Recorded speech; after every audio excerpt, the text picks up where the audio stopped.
Hi, hi, bookish friends. It's me, your host of Stories and Spoilers, the podcast. I'm so excited for this episode. It's going to be a mini cozy episode full of some of my favorite books that give me comfort. The world is so chaotic that it's important to find some comfort, especially in books and things that make you happy. So, I wanted to share a few things that I've really been loving recently, especially at the end of the new year, some books that I really adore, and I hope you check out. I broke them into categories. You've probably heard me mention a few of these before. Some of these I have read, and some of them have tropes that I adore, so I cannot wait to read them. But first things first, I want to share one of my favorite things to do while I'm reading, and that's drink tea. I have a tea from Chapters Tea and Co. called Radiate Positivity. It is so good. It has green tea and lemongrass and peppermint. It tastes kind of like sleepy time tea, but it's fresh and delicious and so, so good. So I actually have a discount code in the show notes below. So definitely check it out. I love this tea so much, and they have tons of amazing flavors year round. Okay, so definitely check out Chapters Tea and Co. All right, next, I wanted to dive into two of my favorite books that have fantasy elements that I really like. Book that you've probably heard of, It's Worth the Hype, is Mate by Ali Hazelwood. I have this with tons of tabs on it. I loved this book. This follows a character who was seen in book one of Bride. You do not have to read Bride to enjoy Mate. But she ends up being in a situation and she meets the man that she is mated to, but there are reasons they cannot be together. It is a little bit enemies to lovers, lots of banter. It's set modern day. You also get little snippets of his perspective, but it's majority hers. I love the writing in this. There's actually lots of humor, and I like the world building as well. It's very easy to step into, and it's a little bit of mystery, which I love. And that is Mate by Ali Hazelwood. The next one I want to reference is a book that I read last year. I've actually read it twice. I love it so much. And that is S.T. Gibson's An Education in Malice. This is a Carmilla retelling. It's set in modern day and it's dark academia. Of course, it is sapphic. And the way that the vampires are shown in the story, the way that when you meet Carmilla in the story, she's also still human. That's a little twist on the classic. In the classic, she's already a vampire. And this one, you meet Carmilla when she's human and what happens to her to become a vampire and how that impacts her friendships, relationships, as well as her experience in academia. This is super good, very moody, good for autumn. So definitely add this to your TBR. Wonderful. Also, there's poetry classes in this book. So if you like poetry like me, this is going to be up your alley. Okay, next, I want to dive into some of my favorite contemporary romances. These are books that have elements of humor, found family, and also I do have a series in here that is very close to my heart. So let's dive right into it. So, book one, I have read. I own book two of this series, but I'm excited to reread book one because I love it so much. And that is 9 Month Contract by Amy Daws. This book follows a man who wants to be a single father. He lives on a mountain with his three brothers, and his niece puts out an ad for him to find someone who would be willing to carry his child. He would pay this person as a surrogate. But the issue is that the surrogate company he tried to work with would not work with him because they just didn't really trust him as a single father, which is sad. And he ends up a woman ends up finding the ad and she comes to live on the mountain with him and to have this arrangement that they do end up falling in love. She also loves animals. So each chapter of the book, you get a count of how many animals are on the island, and then also the progress of her pregnancy. So it'll be like three goats on the mountain, six goats on the mountain. But it's lots of humor. It's super cheeky, spicy as heck, and it's really, really good. I also loved these characters, and each book is going to follow each brother, which I think is so fun. So I liked this. This is 9 Month Contract. Okay, the next book I want to reference is part of a series, but book two has not come out yet. But I loved book one. Another book super hyped, but worth it. It was amazing. Also, wonderful audiobook, and that is First Time Caller by B.K.Borison. My friend Kay and I actually read this book together. It was our first buddy read as friends, so it's very close to my heart. This follows a single mom and her son called in, or I think it's her daughter called in on a radio station, trying to find love for her mom who's been lonely. And she ends up talking to the radio host of this radio show that's kind of been dying out, and he agrees to help the mom find love. She comes on the radio show, and he may be falling in love with her. So it is super, super cute. It is giving a wink to Sleepless in Seattle, but with a twist, and it is just so cozy, and it's perfect for the new year. Also, book two is coming out soon. It's called Back to You, and I cannot wait to read it. It follows his best friend. So I'm excited for that one. So definitely read this. I highly recommend the audiobook. It is so, so good. It also has the two characters in this book, the voice actors, speak back and forth, and it's just perfection. Highly recommend. And a little bit of spice, just a little bit. Okay. These are a series that I love so much. It's three books, and it's going to be the Greene Sister series by Kristina Forrest. I had the pleasure of interviewing her. She is wonderful. I cannot wait for her new book, The Summer Girlfriend, to come out this year. This series follows three sisters, and it talks a little bit about their love stories. It talks about how they find themselves. They are all named after flowers. Their parents are florists, and it's beautiful. Each book is a different trope. You have friends to lovers, you have second chance romance from high school sweethearts, and the third book has like musical elements if you love R&B, and it also has elements of like he falls first, which is just divine. So I highly recommend check out the Greene Sister series. Read the whole series. It is divine. It's got black love and yearning and swoon-worthy moments, and the men just fall hard, and I adore seeing that. So super, super good series. I highly recommend.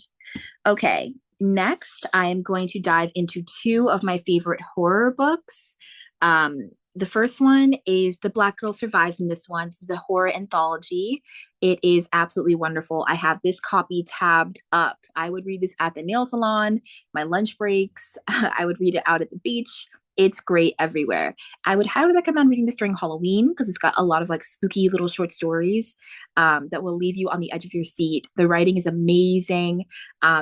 The editor, this is Desiree S. Evans and Saracia L. Fennell. They did a great job. I flew through these stories, and they're all original and really, really creepy and just divine. Highly recommend if you want a good little scare. The next one that kind of dives into horror, it was my first book by this author, and I've been in love ever since, and that is Cackle by Rachel Harrison. Great for autumn, even spring, I could see this. This follows a young woman who got out of a really crappy relationship and goes to a small town as a teacher. She ends up bumping into an enchanting woman who has the town a little bit on edge, but she gets everything for free, and she lives in a beautiful castle, and she always has fresh jam and bread, and she may be a witch. It kind of reminds me a little bit of Practical Magic, but if one of the characters going through a really crappy breakup and was trying to kind of find herself again and like find her voice. There are some really scary moments, but there's also a lot of friendship and female rage and healing, and it's amazing. I highly recommend it. So good. And read anything by Rachel Harrison. She's an amazing author. Go for it. Okay. Next, I want to recommend two of my favorite taboo dark romances. These are also part of the series, but these are the first books in those series, and they are just amazing. So if you like taboo elements, dark romance elements, and open door, spicy, spicy moments, then definitely check this out. This is Welcome to the Dark Side by Giana Darling. I am a huge, huge fan. She's actually doing an event in my city, and I cannot wait to meet her and just thank her for everything she's done with her series. She's given me so much courage and confidence, and I will forever be grateful. Her books bring me so much joy. So Welcome to the Dark Side is the first book in the Fallen Men series. It is Motorcycle Crew. Each book is about a different man in the crew. You also get to learn about the women they fall in love with. There's a lot of yearning, and there's also, it's set in Canada, so they are in these really beautiful landscapes. In this book, it is a pretty slow burn, which makes sense. The main character, Lulu, or Louise, she goes through a really traumatic experience, and Zeus kind of saves her in the situation, but he ends up going to jail later on. And she writes to him, but he tells her to stop. I did an entire episode on my love for Giana Darling books. So definitely check that out if you want more of a deep dive into this series and why I love them so much. But this book is absolutely wonderful. It follows Zeus and Lulu in the future and kind of how they bump into each other and what their lives are like much later and who they are and what their love story means. It is a very large age gap. There's also reference of cancer. Someone goes through remission and then it comes back. So I do want to give a trigger warning for that. There's lots of violence and lots of intimacy and spicy moments. But if you like dark romance and you're down for it, this is an amazing series. I highly recommend it. The next book I want to recommend is more for my cowboy girlies out there, and that is Chasing the Wild by Elliot Rose. I love this series. I actually went in the giveaway. The edges are sprayed and have flowers, which is very important to the story because where they live and where they are is in this beautiful, isolated mountain. You can see I love that setting. So in this book, it is actually the tropes are age gap, cowboy. It's set during the winter, so isolated, and it's also ex-boyfriend's dad. So if you like that, you're gonna love Chasing the Wild. Each book also has a taboo element, an age gap, spice, and it's set in the same town. So we love to see it. In this book, you follow a young woman who is going back to this like mountain area where her ex-boyfriend is because he messed with her finances when they broke up. They've been broken up for a very long time. And she's trying to get kind of her stuff back and get things settled and give him his stuff back. And she ends up bumping into a super handsome man at the gas station. They have instant chemistry, but she's a woman on a mission. And she is also trying to become a veterinarian. Sorry, midnight. So that she's trying to become a veterinarian and she ends up working on the mountain with him. And they get snowed in and you just have to see what happens after that. It's so amazing, so good. So check out Chasing the Wild. Lots of spice, but also so much heart, and it's amazing. Oh, the tension was so good, so good. Okay, my last stack of books is the LGBTQIA plus books that I keep very close to my heart as a woman of color who's part of the community. These books bring me so much comfort in dark times, and I can reread them over and over. I also have a few special editions that I plan on reading and cherishing. I want to share because they're so beautiful. The first one is by Evelyn Shine. It is The Librarian's Gargoyle. I had the chance to interview Evelyn. She's so cool. And this book follows a young woman who is in Paris back in the day. I think it's in the 1920s. And she has been talking to this gargoyle every night as a child. She's got magical slippers and she goes up to the buildings each night and she talks to this beautiful gargoyle. It's sapphic and the gargoyle comes to life and there's a little bit of secret identity. There's slow burn. It is so beautiful. And the magic system is divine. I love this book so much. The next book that I want to mention is actually a book by another author I've had the chance to interview. They're really cool. I actually have two books by this author on my list. The first one is Down South by You by Erica Alexander. This is sapphic. It is a basketball romance. And it's just such a good slow burn. A little bit of, friends to lovers, curvy representation, Black romance. So good. Erica does it the best. Like, oh my gosh. The next one is Where There Is Smoke by Erica Alexander. This is a firefighter and a baker in a small town, low stakes. There's discussions of grief. There's discussions of intimacy and wooing and lots of baking. It's going to make you want to just make cookies and muffins and fall in love. It's so beautiful.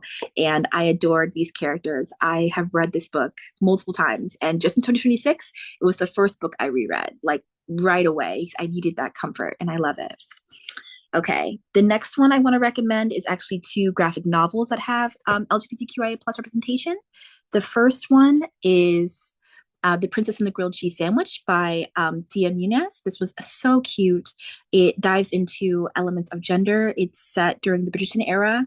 The main character has to dress up as a man because their father's wealth could not go to them as they were. So their father ends up passing away. They get all their father's money. They have to hide. And they're very lonely and they end up going into the city and they may set a trend and they fall in love with the princess and stuff ensues and the love is so beautiful and there's a bit of miscommunication, but it'll melt your heart. It is so beautiful and the art style is absolutely gorgeous. Lots of pastels and blues and purples. It's a great graphic novel for anyone of any age. It is wonderful. Highly recommend. The next one I want to recommend is Bingo Love. This is by T. Franklin, Jean St. George, and Joy Sen. This one follows two women who were younger. It goes through their entire lives and how they were in love as teenagers. Something happens, they end up kind of separating, and they meet again as older adults over bingo. And you just see where their love story goes from there, and it's really beautiful. It'll make your heart just feel so warm, and it'll give you some tears too. It's a great graphic novel, so good. Okay, next I want to dive into my special editions that are queer that I just want to share. They're so wonderful, and I cannot wait to read all of these. I treated myself last year after I started the podcast and just saw how much this grew. So these are books I cannot wait to cherish forever. So I don't have a lot of special editions, but when I do, I cherish them. I cherish them. So the first one I want to recommend, and I cannot wait to read, is The Fall That Saved Us by Tamara Giral. So let's read the back. Cassiel has given up the family tradition of demon hunting, leaving behind her sacred angelic duty and fated sword. What she can't leave behind are the scars. To cope, she spends her days immersed in work, pouring all her attention into New Haven Books, her small bookstore, an anchor in the new world she's carved for herself. But the past hasn't let go of Cassiel yet. When a succubus named Avichu arrives to claim her angel-touched soul, Cassiel's old hunter instincts flare, forcing her to choose between old knowledge and her truth. What should be a fatal seduction becomes a bargain neither woman expects. As they grow closer, Avichu is surprised to find her own pain reflected in Cassiel, a nymphom deemed fallen by her own family standards. By choosing trust, they reveal their lies that bind them. Falling for each other begins a path towards healing, but exercising the effects of trauma is harder than naming it, and to explore the unfettered possibility of Avichu represents. Cassiel must find a way to reclaim and to redefine their angelic heritage. And the cover is two beautiful Black women kind of in an embrace, and they have wings and they're surrounded by clouds, and it's just absolutely stunning. I cannot wait to read The Fall That Saved Us. And the inside of this book has nutritional facts that are actually the tropes of the book, which is super cool. If you're watching on YouTube, you can see the visuals. It also has these gorgeous sprayed edges that are feathers from their wings, and they're just absolutely beautiful. So I can't wait to read this. The next book I really want to read, and I want to read more romances and all like I want to read more like poly romances. I just want to see more love across multiple different perspectives in literature and in the real world. I just want to see it. So I cannot wait to read this one. This is Faces by A.M. Rose. So the inside of the book says, he drew 1,000 faces, but none of them were his. His whole life, the one thing Dorian wanted more than anything else was to know who his soulmate was. But while he can find everyone else's soulmate, he can't do the same for himself. Resigned to a life of solitude, he spends his days giving people the key to their happiness, borrowing their joy and basking in the beauty of their love. It is enough. Until he meets Hayden, who is everything Dorian has ever dreamed of. Hayden, who cares for Dorian the same way Dorian cares for him. And this looks absolutely wonderful. I cannot wait to read it. And the edges actually have braille and two hands reaching for each other, which is just so amazing. And the inside has the two main characters in an embrace, leaning on each other under a starry sky with lavender and pink in clouds. It's just so beautiful. And the tropes in here say gay cis male, blindless, Down syndrome, soulmates, learning to love, meet cute in a cafe, and tired of my job, adult and young adult demographics. And it also has a third person perspective at one point. So I love to see that. And that is Faces by A.M. Rose. Wow. I can't wait to read it. Next is actually a book that I've always wanted to read. I've read a few books by this author, but this is one that I cannot wait to read, and that is Outdrawn by Deanna Gray. I cannot wait to hopefully, fingers crossed, dream author to interview, and let's hear about what this book is about. It isn't always lonely at the top. Noah Blues finally got her foot in the door after clawing her way to the top charts with her webcomic. She garnered enough attention to earn a full-time position at a comic company relaunching their cult classic, Queen Leisha. Queen Leisha is predicted to be an instant bestseller, and there's nowhere to go but up. As soon as she gets one person out of her way, Sage Montgomery has always been the best. Raw talent gotten her webcomic to #1 for the past 8 years. Sure, her career has plateaued, but that can be fixed with a big mainstream comic. She was promised full creative control over Leisha. Instead, she got a shared credit with one artist who's been breathing down her neck since college. Sage and Noah have to work as a team, or at least appear to. They thought the hardest part of the relaunch would be drawing together, but that's easy in comparison to resisting their feelings for each other. And that is Outdrawn by Dina Gray. This looks absolutely amazing. The edges are pens and tablets and sketches because they work in comics, which is super cute. And the inside is a Polaroid photo of them kissing and flirting, and it's so cute. And it has Black sapphic representation, which you know I love. So the tropes in here are Black characters, lesbian, bisexual, carpal tunnel syndrome, gay, rivals to lovers, workplace romance, hot girls riding motorcycles, and an art competition. It's young adult and adults. I can't wait to read this. I actually have another book by this author I'm reading this month, so can't wait to do that too. The next one, this is a spicy, dark romance that's also sapphic, and that is Vibe by Liza James. I got this one at Saints and Sinners with my friend Clarissa from Busy Reading Romantasy, and I will always have that memory so close to my heart. And this is in a special edition I got there. So this also, the edges are like holographic lavender. Everything about this book is just neon and intense, which makes sense for the plot. I have read this book and I absolutely loved it. And the back says, butterflies and wildflowers evolved from darkness into something transcendent, electric, powerful, and capable. This book, from what I can recall, I do remember loving it. It has a main character who was more innocent at the time, goes to a spicy club and meets a gorgeous woman who is dancing, and they have a moment. But the main character also has a past related to cults and is trying to kind of find her voice again and discover her sexuality. And it's just so, so good.